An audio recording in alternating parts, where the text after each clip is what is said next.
ஓம் சக்தி.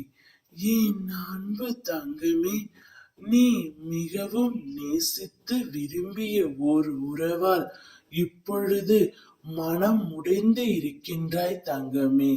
கவலைப்படாதே. உன்னுடைய இந்த நிலைமை கண்டு நான் எப்படி அமைதியாக இருப்பேன்? உன்னுடைய கவலைகளையும் கஷ்டங்களையும் தீர்த்து வைப்பது என்னுடைய கடமை அல்லவா? அதனால்தான் உன் மனம் உடைத்தவர் நீயே கதி என்று உன்னை தேடி வரும் நேரம் இதோ வந்துவிட்டது.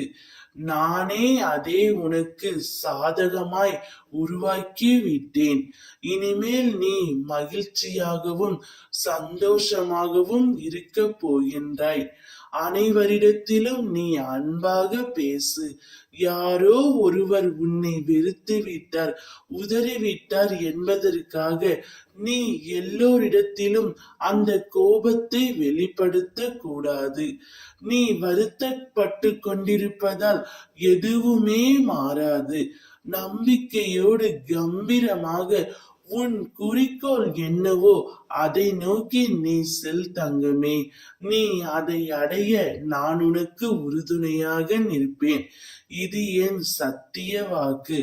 நான் உன் முன்னே தான் சென்று கொண்டு இருக்கின்றேன். என்னை நீ அறியும் காலம் இப்பொழுது வந்துவிட்டது. யாரை நினைத்து அதிகம் வருந்துகின்றாயோ, யாரை நினைத்து உறக்கம் இல்லாமல் தினமும் இரவில் கண்ணீர் சிந்தி கொண்டிருக்கின்றாயோ அவர்களே உன்னை தேடி நிச்சயம் வருவார்கள். யார் யாருக்கு என்ன தேவை என்பது அம்மா எனக்கு நன்றாக தெரியும். அதை நிச்சயம் நான் செய்து கொடுப்பேன். உன் துணையும் நிச்சயம் உன்னிடம் வந்து நீயே கதி என்று கூறுவார். அம்மா, நான் அவர்களை கூற வைப்பேன் தங்கமே. இப்பொழுது நிம்மதியாக உறங்கு. ஓம் சக்தி.